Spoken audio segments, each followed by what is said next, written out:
Welcome to Wednesday Night is Overbooked. Again, we're with Motel Wi-Fi here, so it's gonna be an interesting night here. And just want to welcome you all here. Make sure you super kick that like button, join our fat action when you subscribe, and tag your friends in when you share the stream. And to my stage right is also from Hotel Wi-Fi Parts Unknown, is the talented, really bad takes, but God, we love him. It is LeftEyeEgo. Ego, how are you, sir? I'm trying to survive on this hotel Wi-Fi as well, so we are definitely going to see how this goes. Hopefully it goes smoothly, but you understand it's hotel Wi-Fi. Gotcha. And not using hotel Wi-Fi is the man down at the bottom. He is our legal expert. It is Duke Devil 95. Brad, how are you doing, sir? Doing well. Really surprised. Also, my voice is back since it wasn't here this morning, and I had to go to a hearing at 9:30, and I was barely talking. But really surprised at that weird take we heard from Ego at the beginning before we went live. I can't believe the shade he threw on Jey. I know. Jey Uso. He deserved that shade, guys. He earned that. We'll talk about it when we get to it. But... we've been doing the shade for months. You're the No, man, damn it! I have disabilities. I can't have a liability with my disabilities. So thank you. No, absolutely not.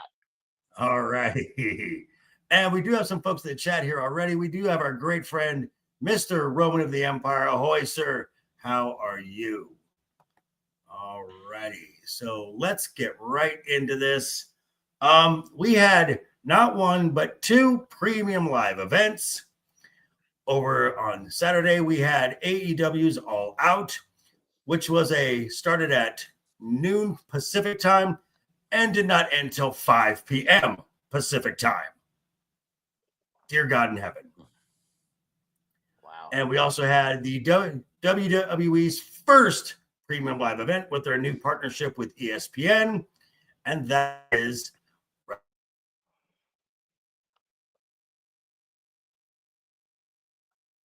Did we lose him? Crud. See what's okay, and we're back. Okay, good. We are back. I had a little glitch there. Cool. All righty. We got some more folks in the chat here. Let's say hi to those folks really quick here. Hey, Connie Cleary, how are you, sir? How are you, sir? Yes. And just to make sure that you guys we all have channels of our own down below in the description. So if you don't mind, I say you better subscribe or we'll bash in some skulls, right?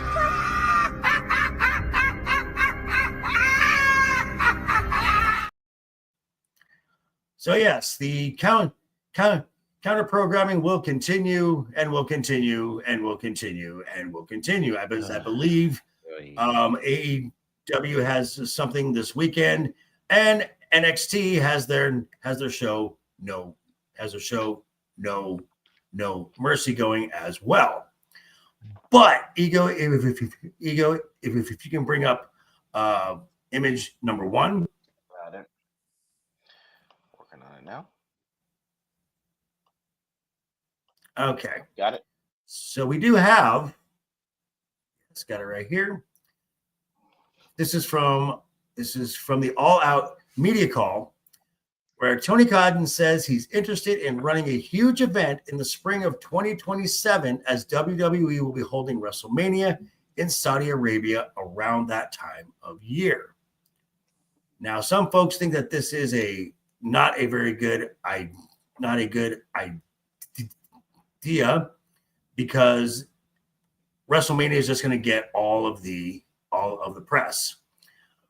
I say this is a fantastic idea because stateside, there's a lot of things associated with WrestleMania, especially WrestleMania weekend. There's WrestleCon, a lot of those book smaller venues in and around that weekend. So there's always something to do. but I want to get you guys, I just take starting with Brad, of should Tony Khan, maybe not, because he's not going to get something the size of Mania. Oh, but should but should Tony run an event around the same time? Presuming that AEW is still around, then yes, I would say so. Because I think, and as we discussed last week, I think there's be some significant problems doing this in Saudi Arabia. We all know why they're doing it, but you are going to upset some fans. And I just don't mean, WWE diehards. I mean, like just wrestling fans. Like, yeah, WrestleMania, we want to go to wrestle. Like this year, it was when we had the FNT meetup, and that's why I was out in Vegas. And there was a bunch of stuff going on. That's all gone. Do you think WWE can't do that in Saudi Arabia? True. So I think this is an opportunity for them to put on like a mini WrestleMania almost for themselves. Right. And just so you know, with Mania being in Las Vegas, there's a lot of opportunities for the WWE.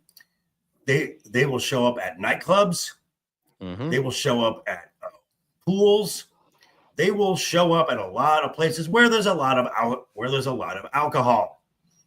Guess what's not allowed in Saudi Arabia? Naked the women. Booze. Well, that too. Yeah. Okay. Wait, so you can't drink at all in Saudi Arabia? It's a completely dry country. Well, man, you y'all can't get popping with them cigars. I am highly confident that it does occur. I'm sure it does too. But it's not like you're saying, Joker, like you can go to a bar, you go someplace and do it. Yeah, and right. Let's be honest, we know wrestlers. Come on. Right. Ego, your thoughts on AEW working on something in conjunction with like WrestleCon and other smaller indie promotions to put on a major wrestling event, obviously not the weekend of, but in and around the same time for wrestling fans who are stateside to come and watch professional wrestling. Your thoughts? You know what if there's like a 5 or 6 hour time difference between now us and Saudi Arabia, correct? More than that. Somewhere I do it. I do AEW the same weekend as WrestleMania. If I'm as petty as Tony Khan would be, I pick the poorest city in the nation and I have it there. I get everyone that's indie related. I make all the connections that I can and bring everyone to the poorest state and or city in the union. Call it something like Blue Con Wrestle or some shit like that. Make it so that anyone that wouldn't normally have the money to go can actually go to do this. And I make an entire promo saying how we're actually here for the fans that can afford it, not because we're going to sell out to the Saudi Arabians. That's what I would do. So I'm all in for it. I go as hard as I can, making the WWE look like greedy pricks. It's about 8 hours ahead of us right now, Eastern time. 8 hours ahead. Oh yeah. Oh fuck that. Yeah, I have mine around this at the same weekend. At the time that WrestleMania would normally be going on, that's when I do mine. Okay, so let me throw this out there because Ricochet, before he became a prick, well, still being a prick, posted on his social. Well, he is on his social media that folks should, if you're tired of the WWE prices, check out an AEW show, as their product is more priced to be family friendly. Mm-hmm. I kind of laugh at this because when they say it is priced to be family friendly, which by comparison it is. I mean, your average general admission seat for an AEW show is around $35, mm-hmm. as opposed to $600. But the product itself,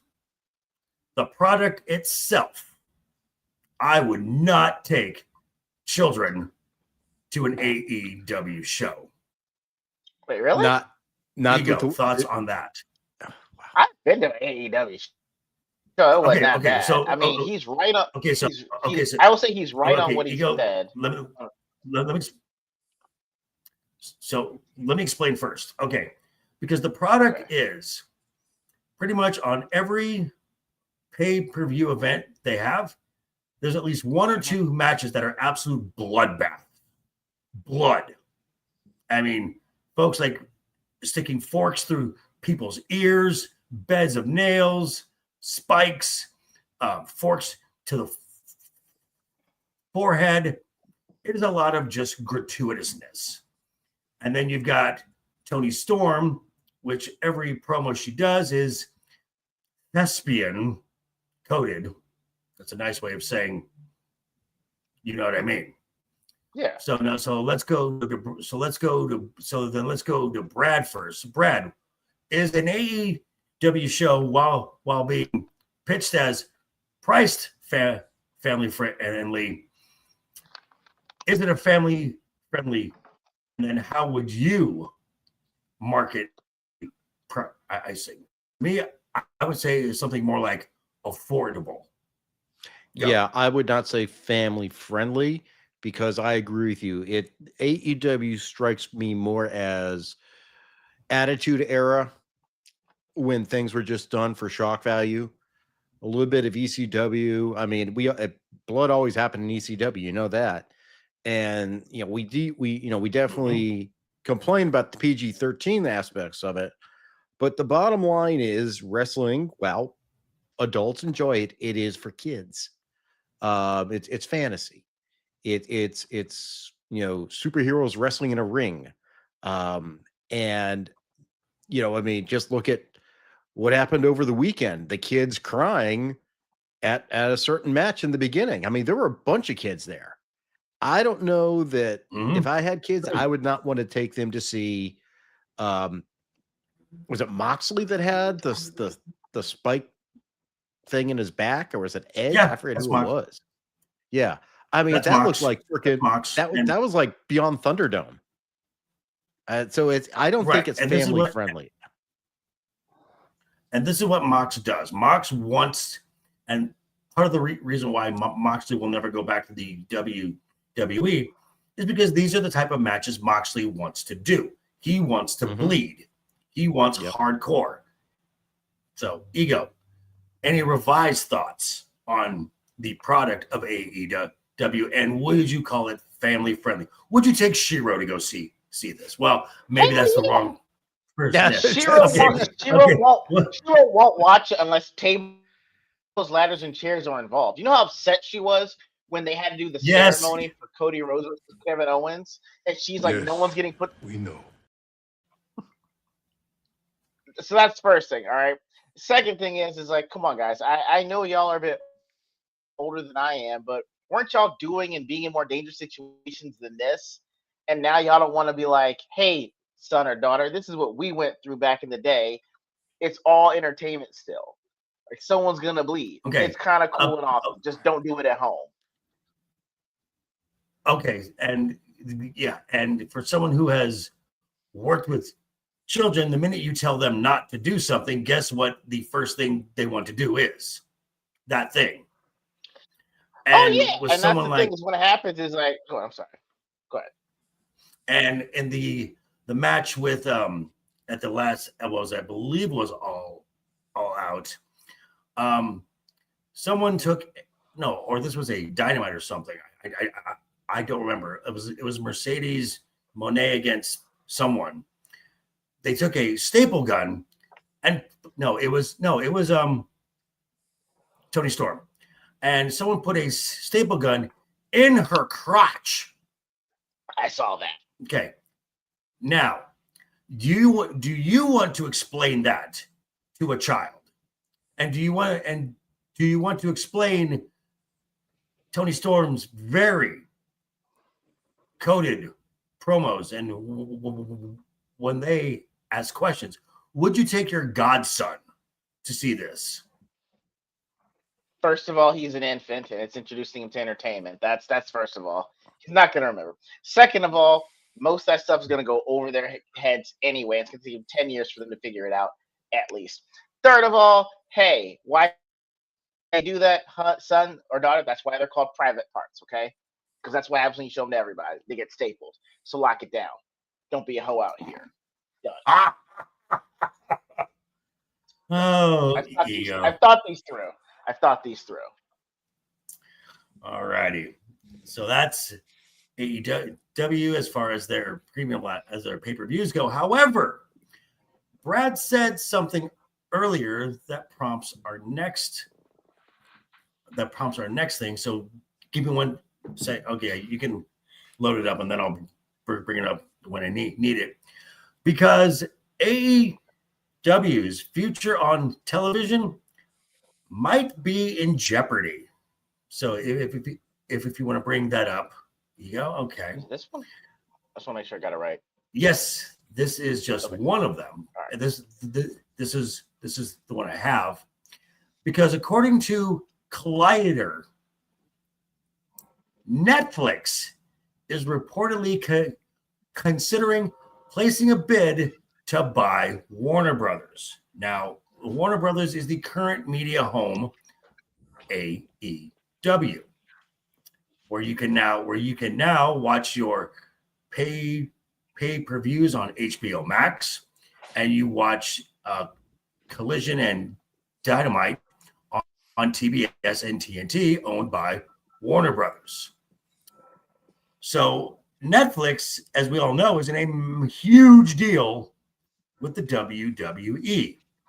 10-year, $5 billion deal, where internationally you get everything. Everything. Raw, SmackDown,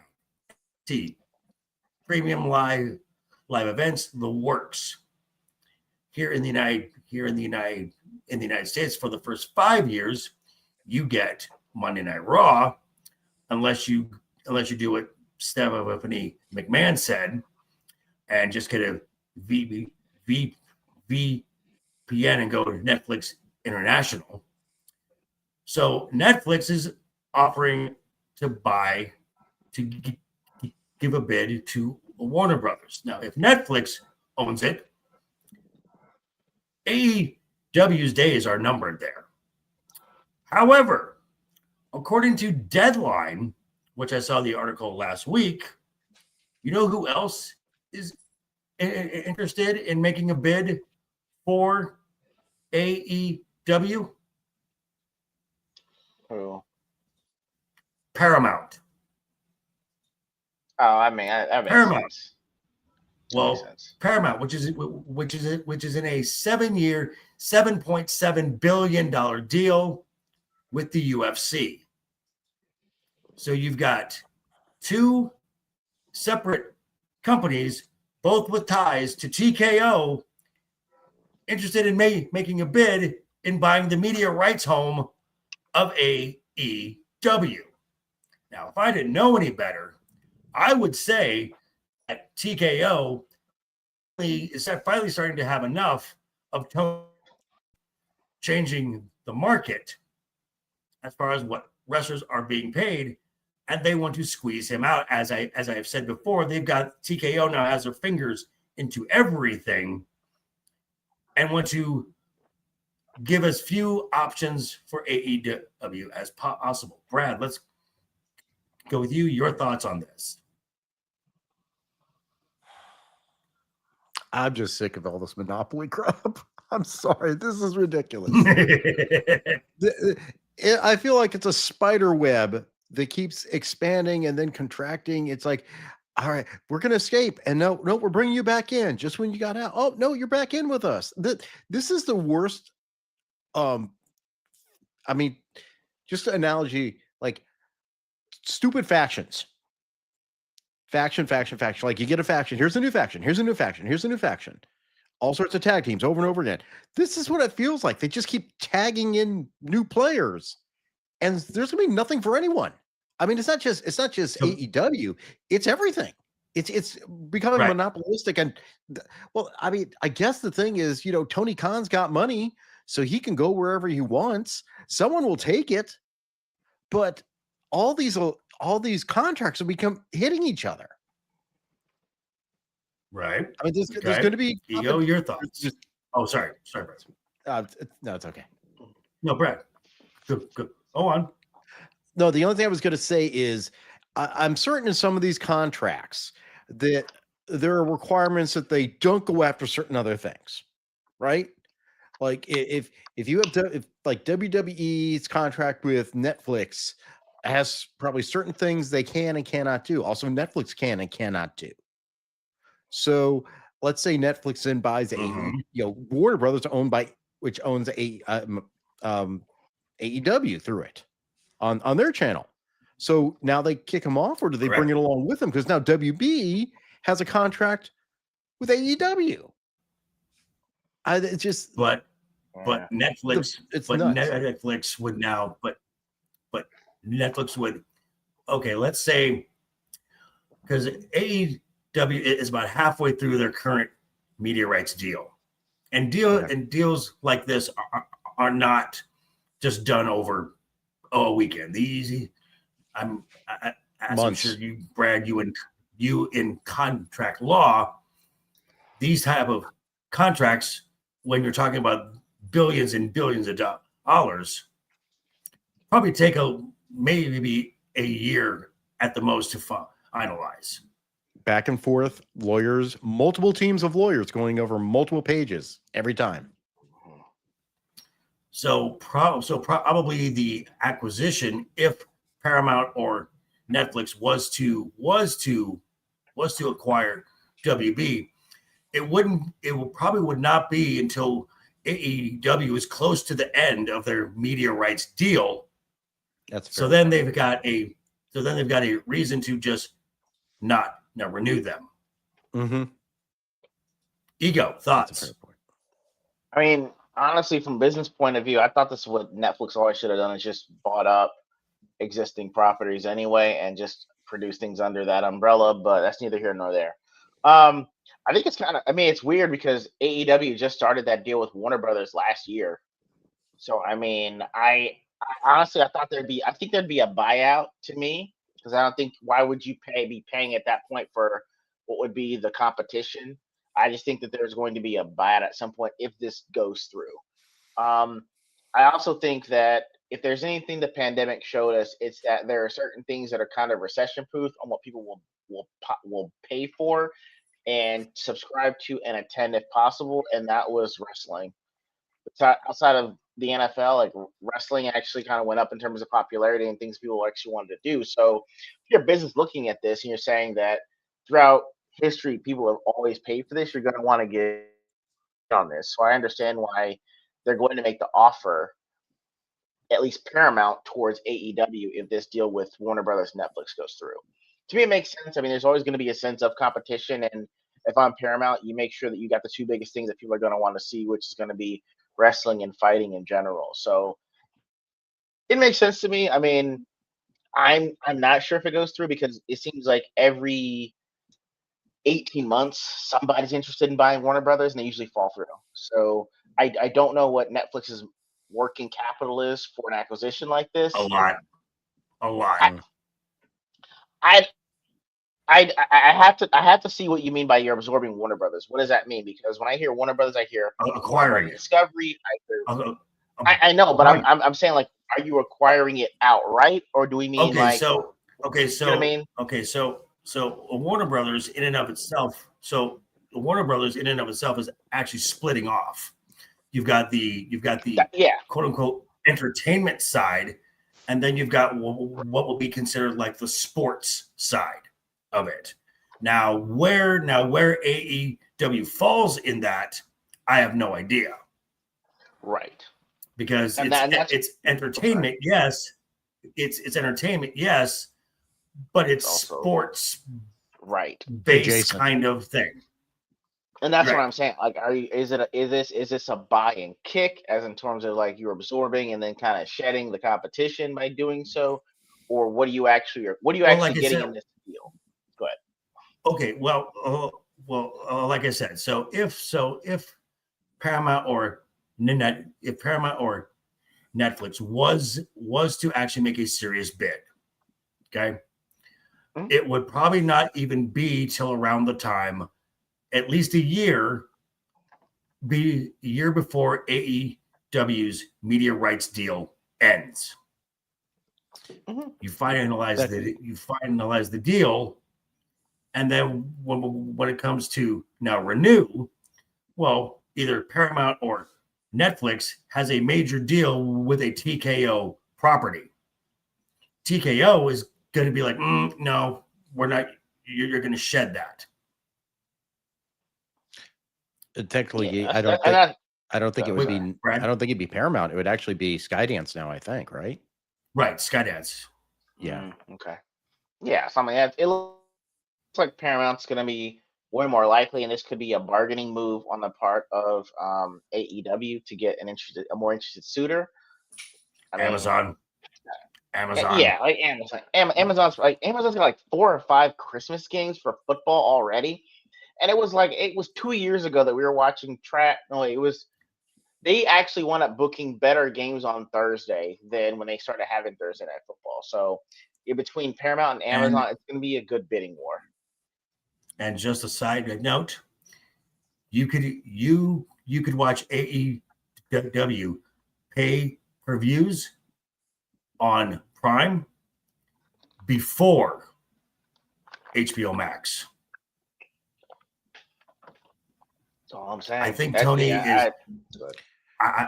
I think Tony is hedging his bets and making a nice, and I'm sure he and Jeff are talking. I'm just saying. I would honestly sell to Prime at this point anyway. The one beef I have with Warner Brothers in general is that the HBO Max has been trash ever since it was announced 5 years ago. I've had it off and on for that time frame, and the releases are sporadic. What's there 1 week is gone. I love it. I mean, I guess it's just the fact that like easy to navigate. It was by far the most user friendly. I mean, it can be user friendly, but if I just want to see Batman Returns, I have to cross my fingers, throw up a prayer, and do some Wiccan shit to hope that it's still there, because they remove whole catalogs without telling you. They'll be like, "Yo, if you want to watch Batman Returns with the actual like Tim Burton script and some drawings, you got to do it today." When 30 minutes ago, I'm sorry, it's gone. So I'm like, solution is physical media there. Right, exactly. Physical media. Right. I know, and that's what I'm saying. I need to get back on that because of the things that HBO Max will do. So it's like I hope they get to Amazon Prime, which will actually release it. Wow. And they say they will. That's all. Wow. I get that a lot, actually. That's fair. Acceptable. Someone other than Shiro said it, so it's weird. And hello to our wrench of wrenches, Mr. Jacob Ironside. He will soon be dropping links in the chat, as he is great at that. Again, reminder to everyone watching, be sure to hit that like button, share the stream, and subscribe to all our channels. These are free ways to support all of us. I do have a merchandise store, which is a great way to support me directly. So if you don't mind, folks, I'd say you better subscribe or we'll bash in some skulls, right?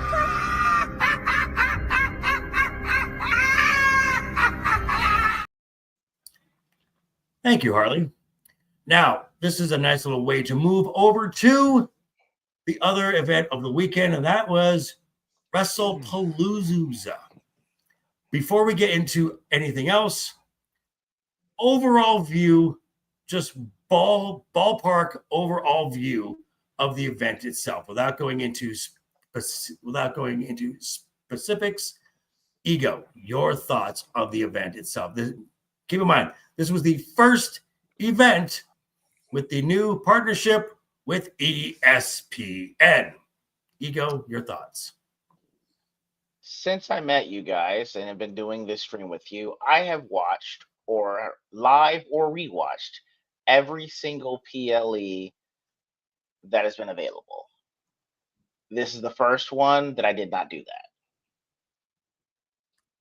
Wow. Yeah. It was available to you. I mean, it was. It was just like, I'm like, eh. I mean, I know it was available, but I mean, I was still like, eh, you know, whatever. You're saying you just didn't give a shit. All right. All righty, Brad. I know you watched it. I know you watched it, and yeah, actually, I just watched just the EO Stephanie match again tonight. Oh, good match. That's the only thing that was worth really talking about. This I can't. It's like I see some articles complaining about morale in the WWE locker room regarding booking. Mm-hmm. After this, it's like, why was this a PLE?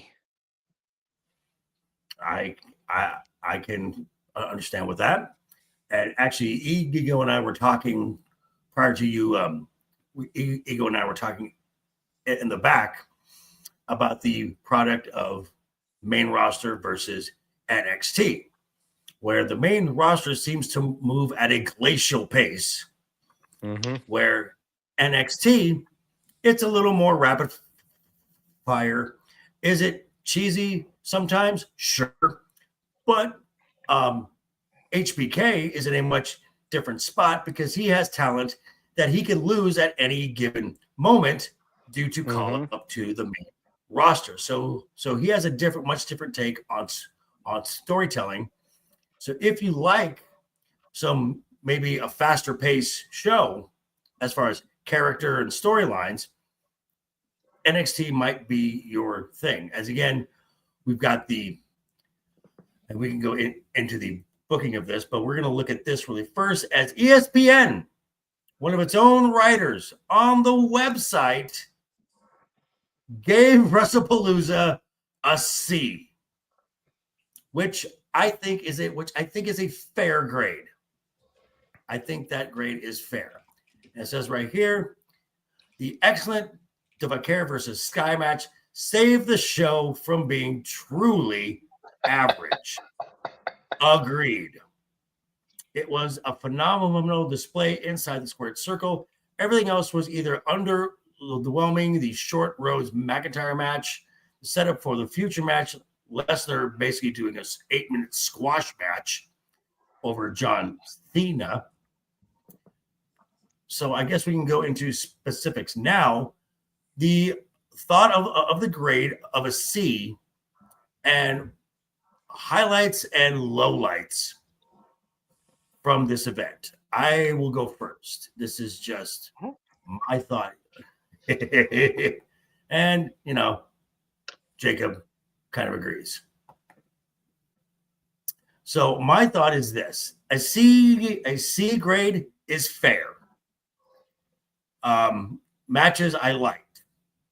I liked the mixed tag match between AJ Lee and Punk, Becky and Seth. That was a fun match. That match was fun. It was a fun match to watch. It was the right outcome. And the Stephanie Io match was just a thing of beauty to watch too. And I know we give Ego a little shit here and there for him being just a fan of big spots, and not really enjoying the technical aspect of wrestling, the transitions, the holds, submissions, and whatnot. But that was a masterclass of just great technical mat wrestling. So let's go. And I thought the Lesnar match, it's really, why is Lesnar here? That match was completely unnecessary. Okay, Eric, we may get to that. I need to look into that situation a little more. It's with Masha Slamovich and TNA. So, and And I think why the Lesnar match happened leads into something that we'll talk about in a bit. The tag team match between the Brawns and the Usos, like I said, just Reigns out, place him with Jimmy, and you have the exact same match from SummerSlam. I'm sure Ego will have something to say about the Yeet Man in that match, which because of what happened, that actual finish got rushed. They completely rushed to the finish of that match. And the Cody Drew match, it seems like just when it got going and got interesting, it ended. Ego, your thoughts, highlights, lowlights of what you saw of Wrestlepalooza. All right, so highlights, was fantastic.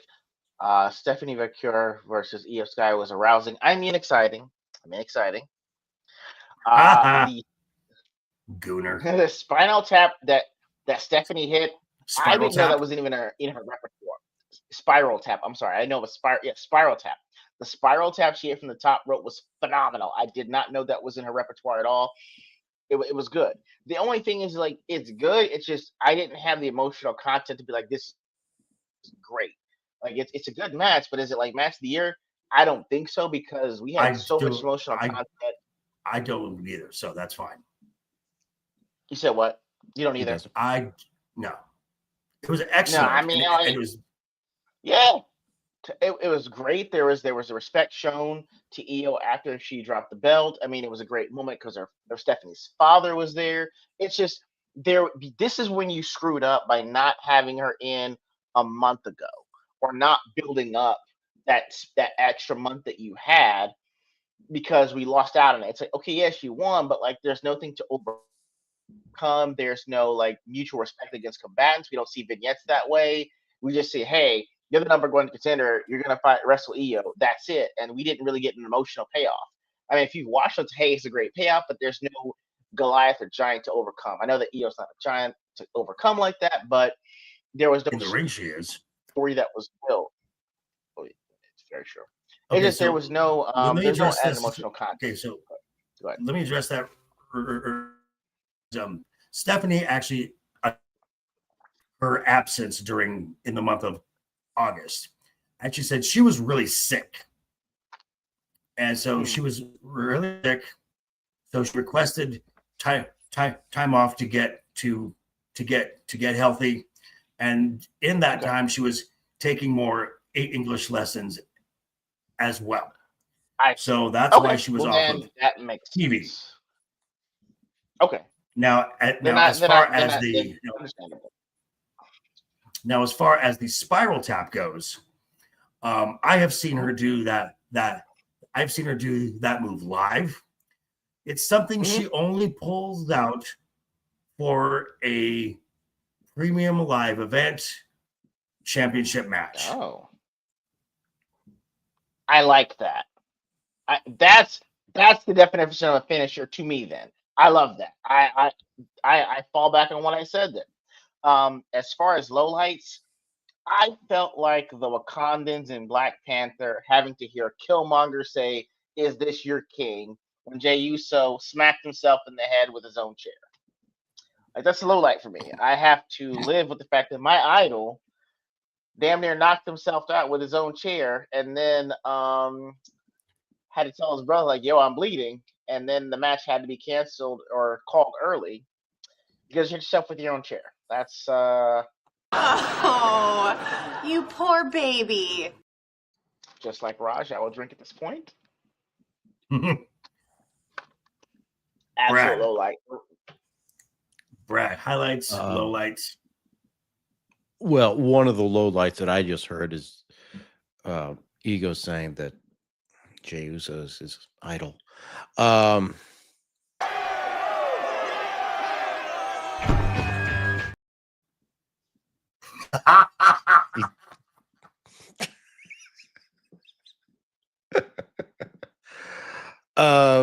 obviously, the Io Stephanie match was so well done. I don't think it is like you said, Joe. I agree it's not match of the year, but it could definitely be considered up there as one of the best matches. Yes. Yeah. Technically speaking, because it was move, counter move, move, counter move. I mean, that's that old style wrestling you used to see back in the day. I actually thought there'd be a lot more flying for some reason. Not that there wasn't, but I thought there'd be a lot more flying, more aerials. Right. But I think you might think that with Stephanie being a luchador, a luchadora, but that's really not her forte. She is a technician, as is Io. Now Io will do that springboard drop kick, which is gorgeous to watch. Or over the moonsault, and the best suicide dive I've ever seen. But for the most part, she is mat-based. Technician, holds, counters.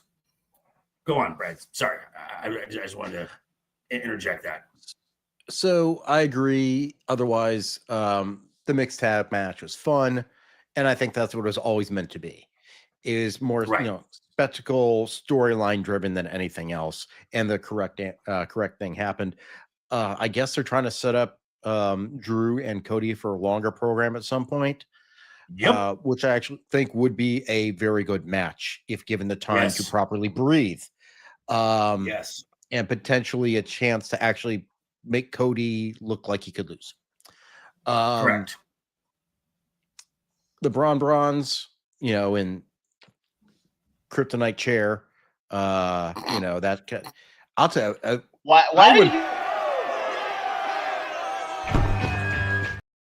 I'm not buying you anything for Christmas.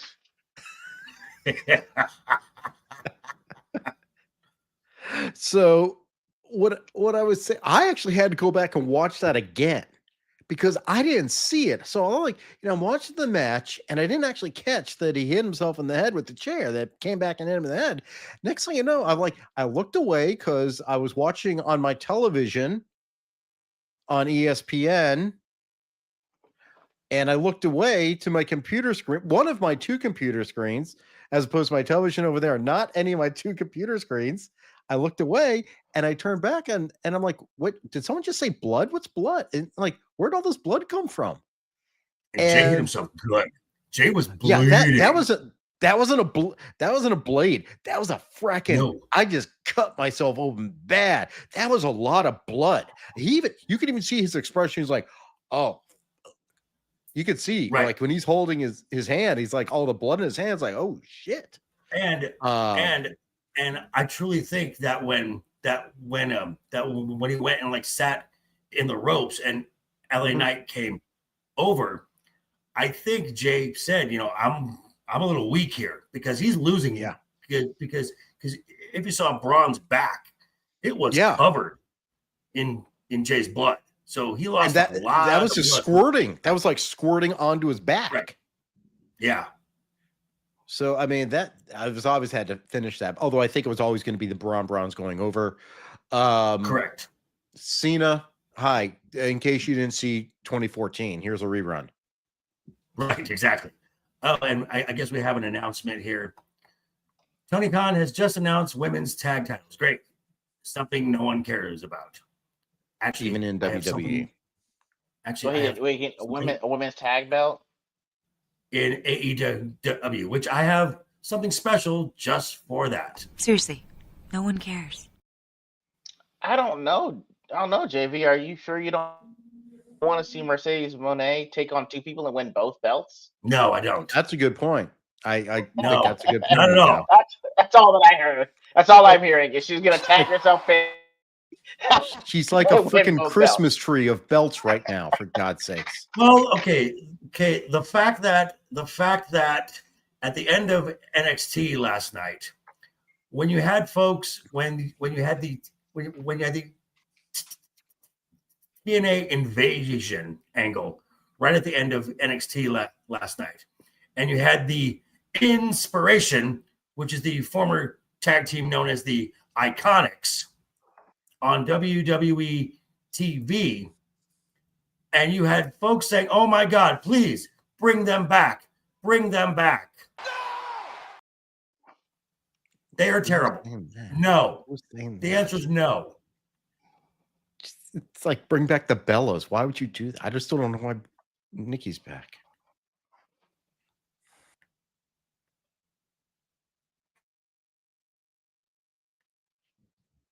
Why, sir? Why?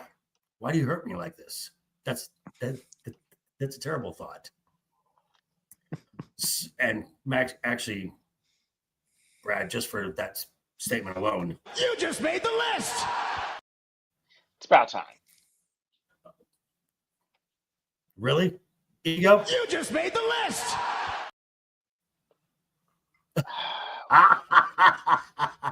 Hey, you should have done that when he said he was Jay was his idol.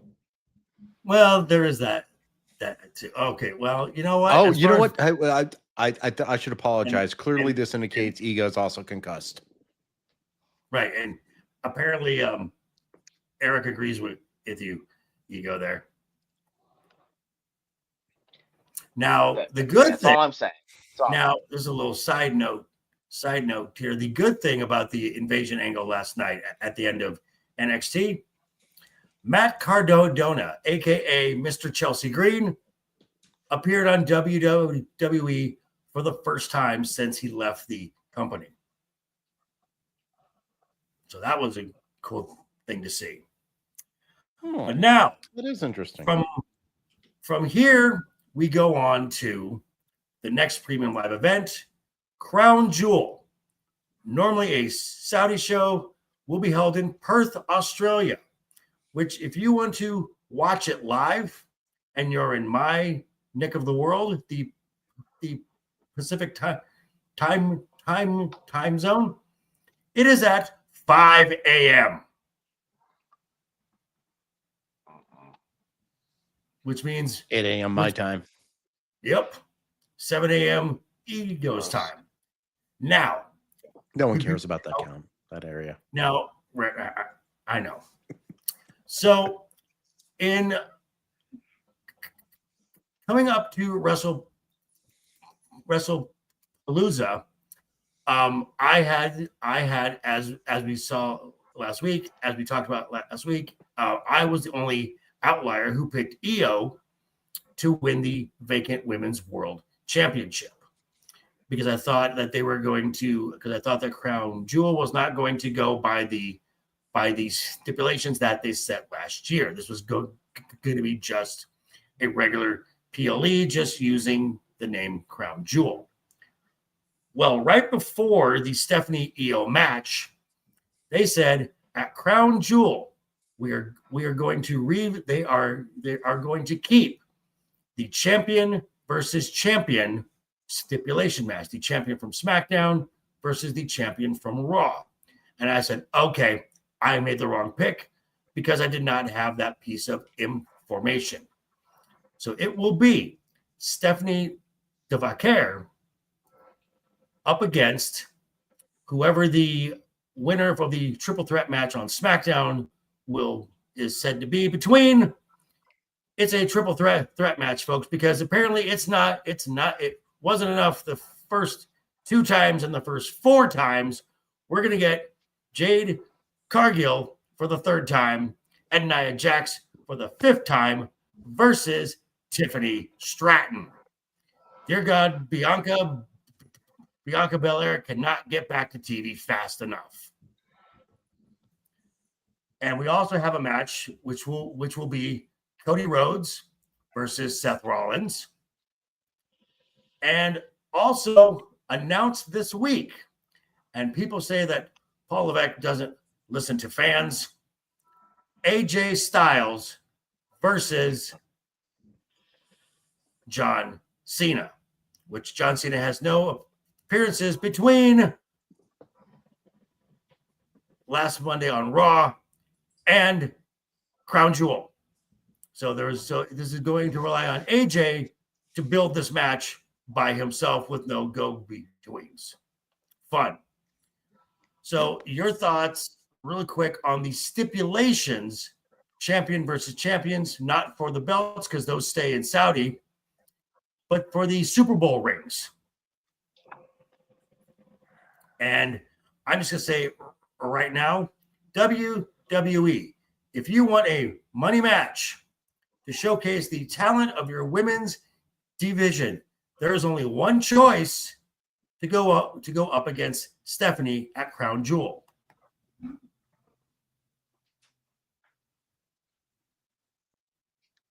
Agreed.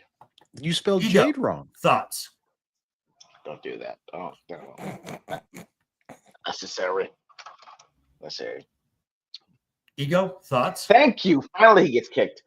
I want to say if you're good, I don't like champion versus champion because there's no unification of the belts at the end of it. You know what I mean? And whoever's a champion, it winds up ruining their whatever momentum or momentum they have outside of this one-off event. But if you're gonna do this, don't be no bitch. If you're gonna do champion versus champion, you're right. It needs to be Tiffany versus Stephanie.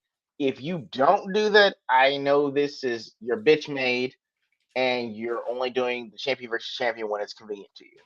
So my thing is either do it or don't. So if you're gonna do champion versus champion, then it's gonna be Seth versus Cody. Cody, right?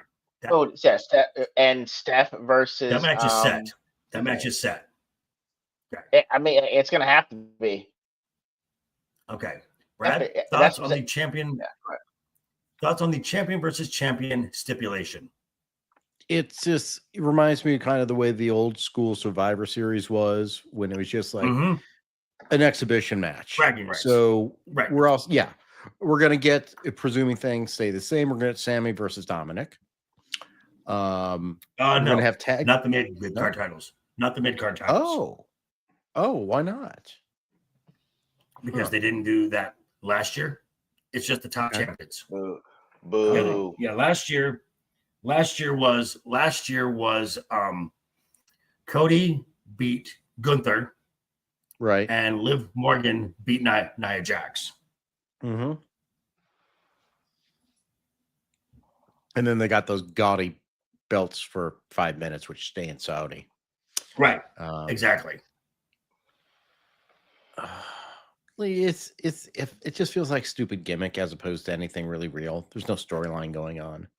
It's like an interruption in the storyline, and also it's a little over 2 weeks. I mean, stop with this PLE shit. 2.5, right?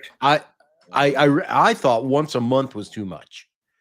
Back when they started doing that. Now this is just ridiculous. It's like, why even have a weekly show? Every just have PLEs. 3 weeks almost. Just have PLEs. That's all it is. So here is my thoughts on the champion versus champion things. I don't mind it. Because I know that they're not going to unify titles. There is too much money in each brand having their own champion. Do I think the champions are? Do I think the current champions are on the wrong shows? Yes, I do. But that's neither here nor there. Now, what I do see now, the promo segment between Seth and Cody on the Monday Night Raw was excellent. Excellent. Yeah. It brought in something personal. It brought in story. It brought in stuff from 2 years ago when Seth was Cody's shield. And, Seth brings out the Rolex that Cody gave him. Cody brings up, really, if you're the best, we have faced each other 3 times, Seth. How many have you won? Just a great little mic drop moment that, yes, Seth is 0-3 against Cody, which leads me to believe, especially what they're doing on Raw, Seth gets a win back. Yep. Now the tougher one to call is Tiffany and Stephanie, because you just put a belt. Well, because you just put a belt on Stephanie. Is she going to take her first loss at a PLE. Now, granted, there is no title at stake, but Tiffany hasn't lost in 2025. Has not suffered a loss at all. So, who does a loss hurt more?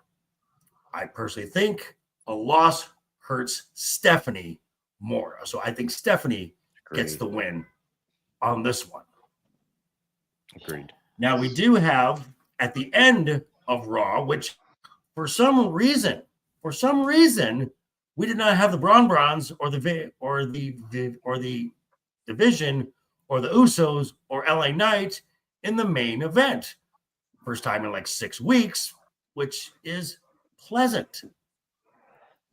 Very pleasant. You had Rhea versus Asuka, where Asuka and Kairi turned heel, attacked Rhea, and then attacked Io. So the match that I originally pitched, which under a non-champion versus champion, Io and Rhea versus the Kabuki Warriors, that's your match at Crown Jewel, because again, it's in Australia. Rhea's not losing in Perth, and she hasn't been on a premium live event for the last 2 premium live event cycles. And I think there's one other match that's possible there. I think we may get, for the women's IC title, Becky Lynch versus AJ Lee. So already you've got like 5 possible matches, which, for the love of God, Paul Levesque, add a 6th match. You can go 6. You can go 7. We won't have as NXT. many ads then. NXT, your developmental brand, this weekend is running a 6-match card. It's insane. I know.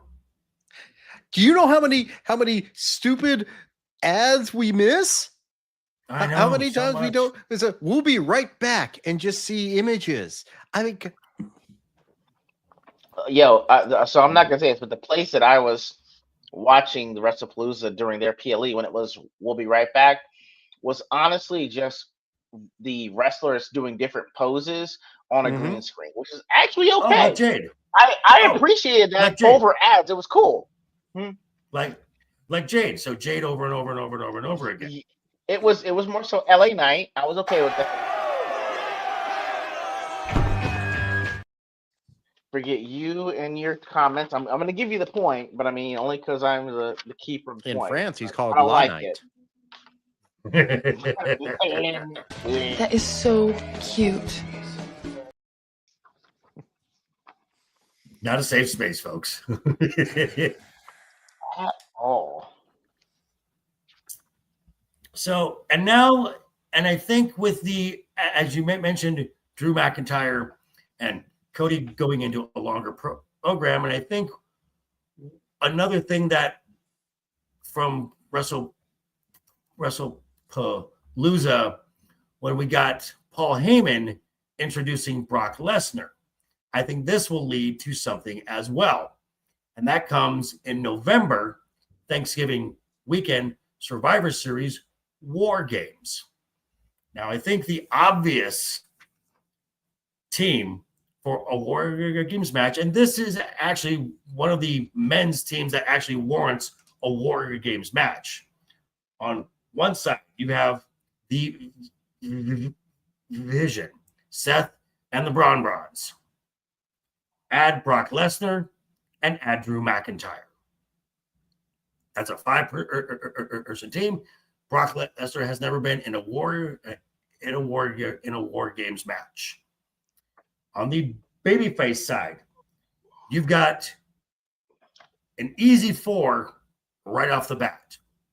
Cena, because Cena has never been in a Warrior Games match as well. Cody Rhodes, obviously, and CM Punk, along with Roman Reigns. Now, I think those 4 are easy. It's that 5th person that kind of I've heard two names. Ego, if it was up to you, who would you put as the fifth man for the baby faces? Wait, you got John Cena, CM Punk. Who else? Cody Rhodes and Roman Reigns. Oh, Jey Uso, easy.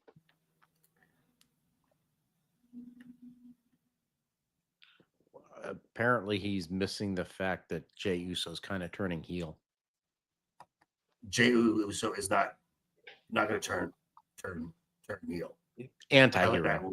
Go first. He will be anti-hero enough at this point to justify pairing him with Roman Reigns.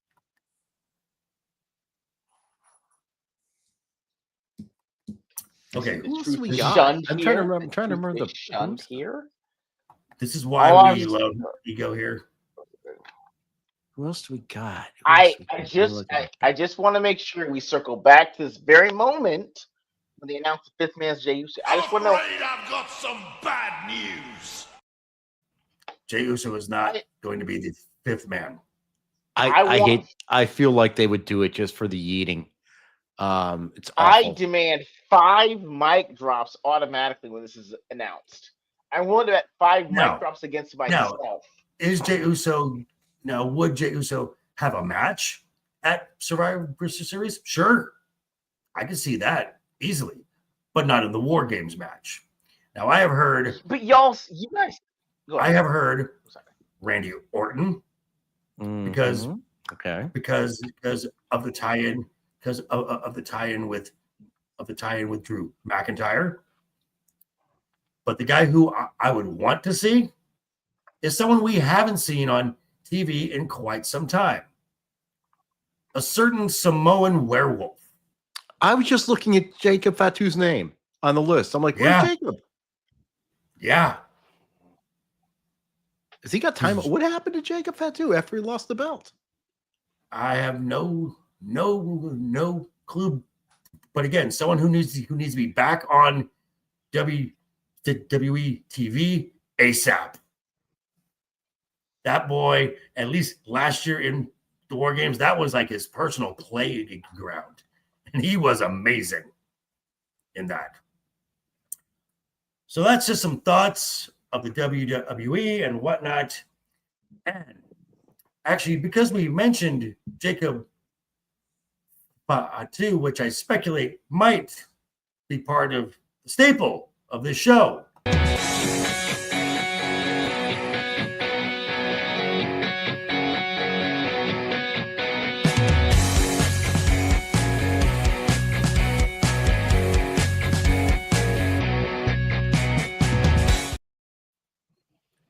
It is the Wednesday Night's Overbooked Top 5. We take a category, we give our 5 top picks.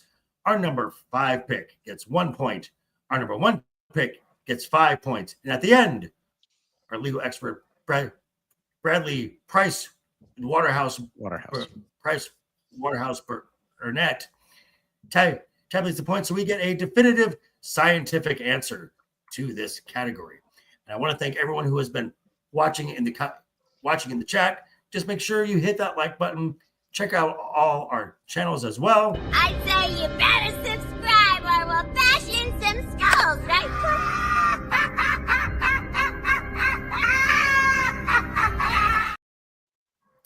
And before we get started, I just want to say one thing.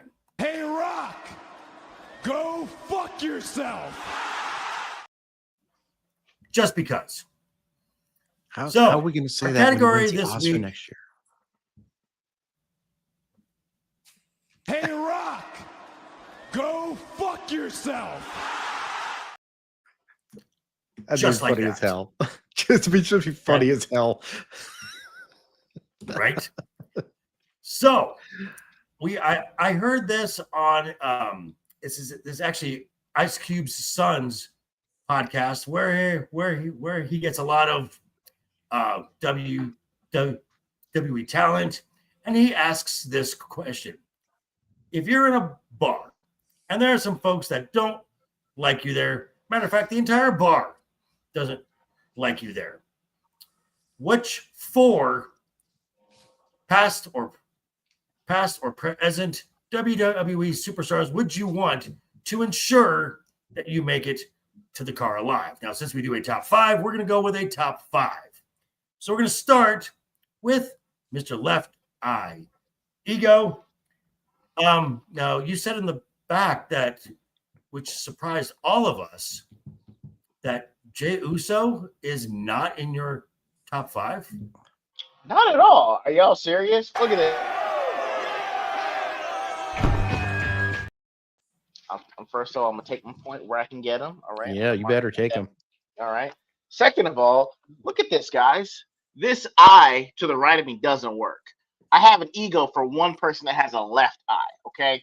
I can't trust my life to a person that concussed and bled himself with his own blood with his own chair. Okay. He is automatically out of the racing and out Did you just say he bled his own blood?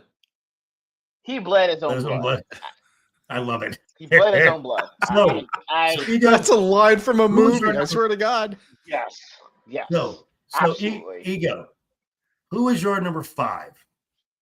My number 5 is an ode. Actually, JV, you actually have part of the reason to blame for why I have number 5. I have Jordan Grace at number 5. You said that my wife was saying that if anyone has an issue with me or looks at me wrong or has an issue with me, it is on site. The representation that I see of my wife, Shiro, is Jordan Grace. Okay.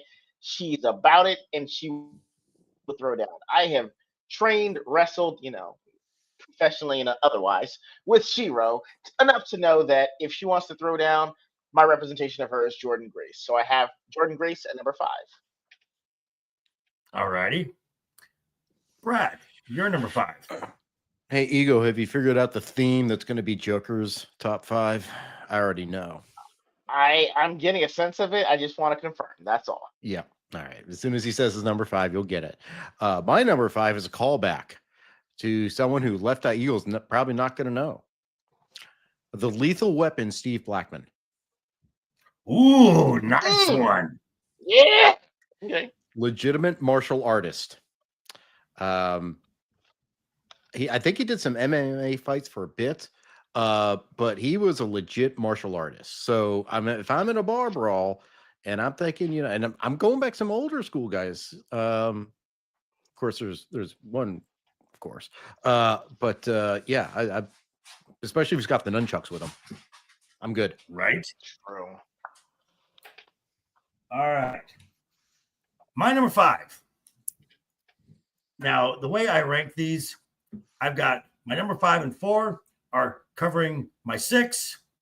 My number 1, my number 3 and 2 are covering my flanks, and my number 1 is going to clear a path in front. So at number 5, one of the scariest, most dominant IC champions the WWE has ever seen. To his family, he was known as Uncle Eddie Fatu. But to the rest of the world, he was known as Umaga, the Samoan, the bulldozer. Umaga. All right, Ego, you're number 4. All right. My number 4 is, you know what? Just for the culture, it's going to be Pentagon Jr. I know that most luchadors, when they wear the mask, they get buried in that thing. So anytime they are out in public, they're always having that on. So I know that for one time, this man, before he hits you, is going to say 0 fear and then slap the shit out of you. So I need that intimidation factor going into the bar fight. And if I'm friends with a guy that's willing to wear a mask in public and face paint, it means he's ready for war at all times. So I got Penta at number 4. Okay. An interesting pick. Brad, your number 4. My number 4, I'm going to go with someone I picked in the Battle of the Billionaires, Bobby Lashley. Ooh, nice one. Good call. Also a guy trained in martial arts. And just look at that dude is still thick as hell. I mean, man, he looks like a wall. He looks like a wall. Yeah. Completely natural, too. No enhancements at all. It's a rock. Right. Oh. So my Number 4. You started off with a Fatu. We might as well have another Fatu covering. Oh, I'm getting my 6. Are we getting the theme? So we've got a certain badass who just got name dropped not too long ago on this very show, and that is the nephew of Eddie Fatu, and that is the Samoan werewolf, Jacob Fatu. That is a scary dude. That is a scary completely. And the fact of his previous life before wrestling, that makes it even scarier. Oh, I forgot about that part. Yeah. Mm-hmm. Ego, you're number 3, sir. Number 3 is who we had number 4. It's Jacob Fatu, a man that smoked Newports, drinks Hennessy, and actually has a permanent grill. I mean, in the day and age where grills are optional and you can put them on and take them off, this man chose to permanently alter his teeth, letting you know that he is about one life and one life only. That is wrestling or felonies. And that's the guy I want with me, just to know that, hey, look, I'm a doctor, but I'm friends with that guy. Leave me alone, okay? If I want to be friends with a guy that smokes Newports, drinks Hennessy, and has a permanent grill across the bottom and top of his teeth, you don't want these problems that I'm about to bring to you. So I've got him at number 3. So what you're saying is Jacob brings the smoke and you want none of it. Right. He's the ruggish, thuggish bone. Exactly. Gotcha. All right, Brad, you're number 3. I'm going back again to the Attitude Era. The world's most dangerous man, Ken Shamrock. Good call. I'm sorry, what? Ken Shamrock. I like it. Oh, Ken Shamrock. Gotcha. Yeah. Also, an MMA fighter, transitioned to wrestling briefly. UFC legend back in the day. So, I mean, gotcha. Someone who actually knows how to fight. Same mindset as like gotcha. Why I picked Steve Blackman. Gotcha. All right, my number 3. Again, my 6 is pretty well covered. I've got my flanks here. On one side, we're going to go with someone you just throw a 1 up in the air. You know what's happening. You know it's time to get down to business. And that is the original tribal chief, Roman Reigns, or Akuma, in the upcoming Street Fighter film.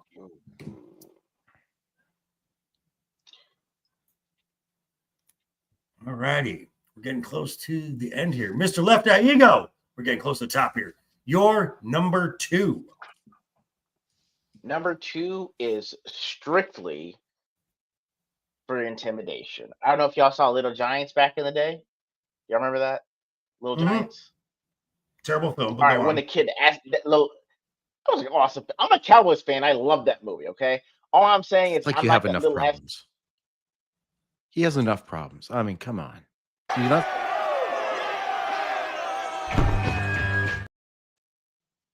I'm legitimately just following Cowboys hating stuff on Instagram just to send an ego in the chat. It's awful. I will tell y'all off camera the memes that I've been given the last 3 days. It's awful.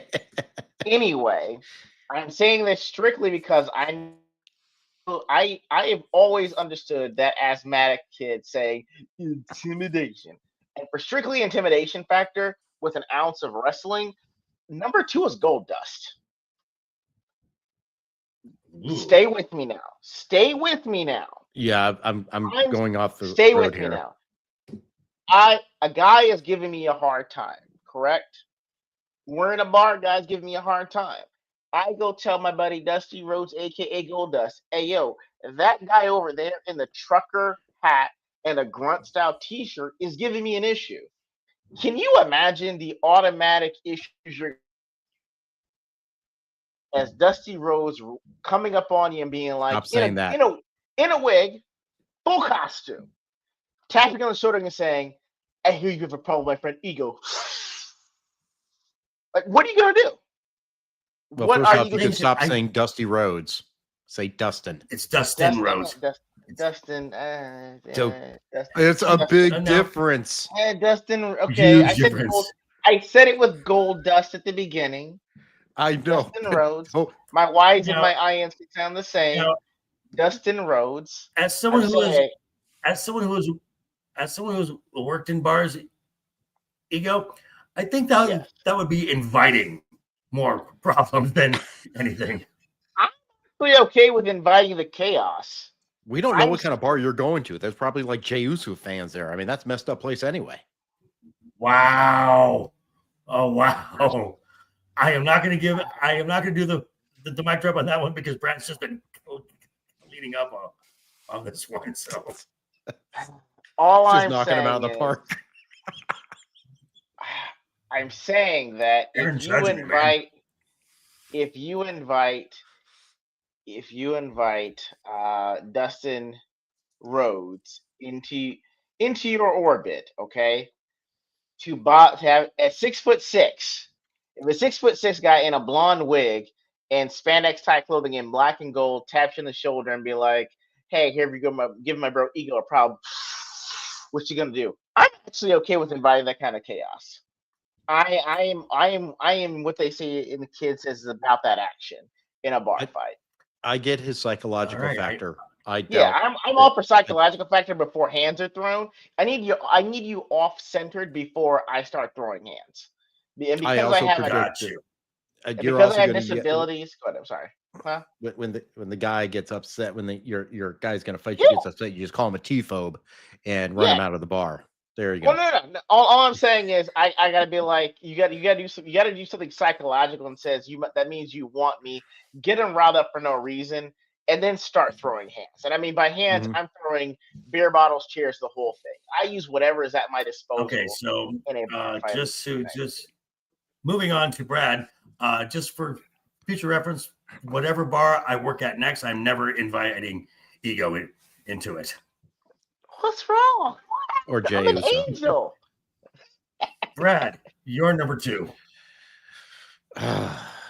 Brock Lesnar, another former UFC champ, and even still, he's built like a brick shit house. I mean, he's what? Almost he's in his 40s at this point, right? Close to 50, I think. Is he close to 50? Is he older than Cena? I think so. I mean, close. Yeah, I mean, but like, not current Brock, although he still looked scary as hell. But like old school Brock, like MMA fighter Brock. So I mean that's intimidation. He doesn't need to do. It's Brock Lesnar. Right. Exactly. My number 2, much in the same way as Brock Lesnar, may not look it, but this is one of the toughest people the WWE has ever employed. Not direct blood with the Samoan dynasty, but has been adopted into the family through long time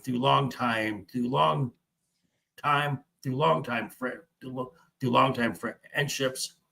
The father of the tag team formerly known as the Gorillas of Destiny, it is Haku.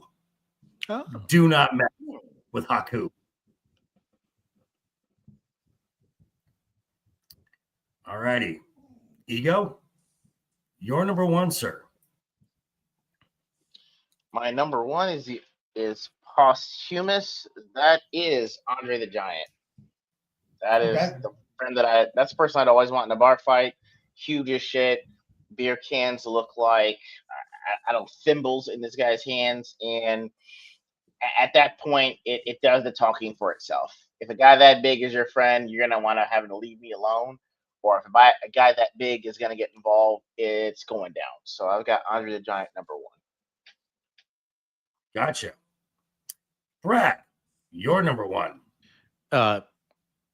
I actually thought my number 1 was your number 1, but your number 2 is my number 1, and that's Haku. Like he bit a man's face off basically at one point. As the stories go, there are many stories about Haku. and all of them scare the hell out of you, whether they're real or not. Just say, "Oh yeah, that's Haku." Bye. Everyone leaves. Right. So my number one, again, if you've seen the pattern here, it is the members of the Samoan dynasty, because let's face it, Samoans and Tongans, they are insane. And when they throw down, they throw down. Now, this guy is no longer with us. Life was cut way too short. To his family, he was known as Rodney. Rodney Anoa'i. Well, one of the bloodline branches here. But to the rest of the world, he was known as Yokozuna. That's the guy who I want right in front, just clearing a path. You know who else wanted him? Saudi Prince. Yeah, exactly. I mean, even in death, he is in demand.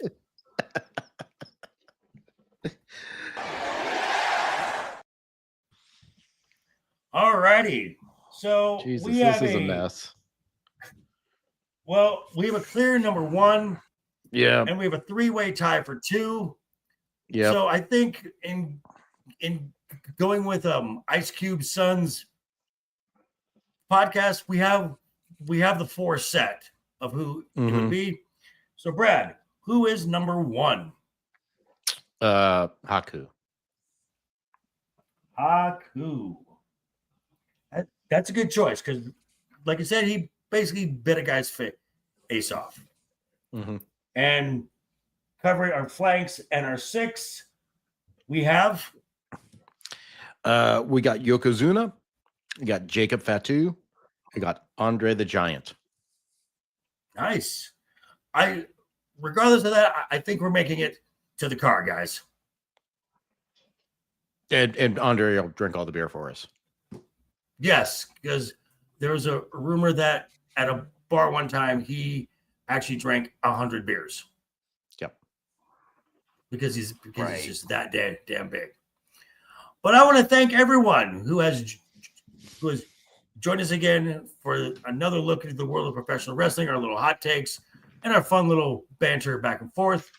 But for the meantime, Mr. LeftEyeEgo, in parts unknown, hailing from parts unknown, what do you have coming up, sir? Guys, working on my next interview for Left Eye at Night. That's going to be coming up this Monday at, I believe, 7 p.m. Central. Look out for the official announcement of that soon.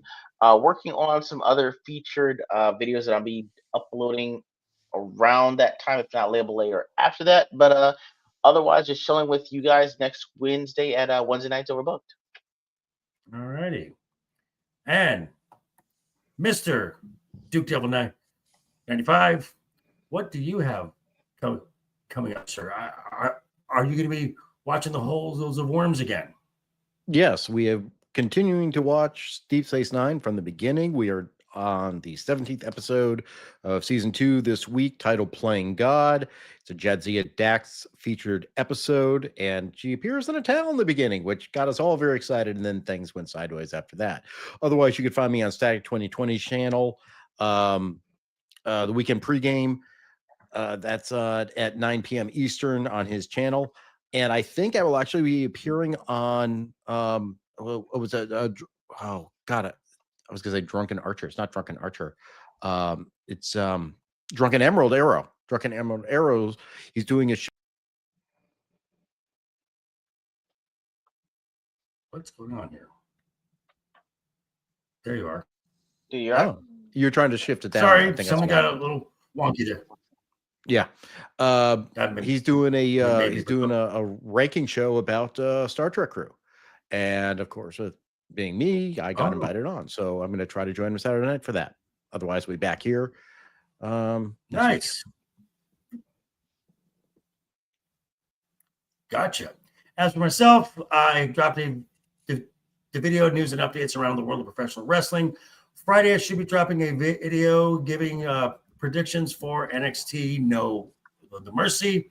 And tomorrow, time allowing, I will be on with Roman of the Empire, doing a free range stream talking about various topics in the world of pop culture. I want to thank also our friend of the show who could not be here tonight, Matt, who should be there as well. And possibly I might be on with Samael the Infamous, with other friend of the channel, Laurence Knight, possibly on Friday. So stay tuned. But until then, folks, I would like to say thank you for everyone who came in tuned in, left comments in the chat. If you're watching this on the rewatch, leave a comment. That helps with the algorithm. Please give a like and a subscribe and a share to all of us. On behalf of everyone here at Wednesday Night is Overbooked, I would like to say keep talking, keep smiling, and until next time, toodles! Take care. And here we go.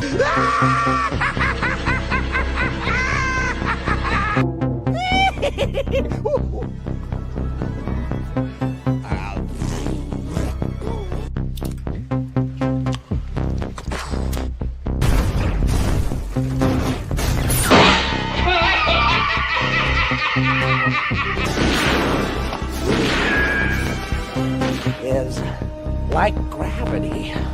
All it takes is a little push.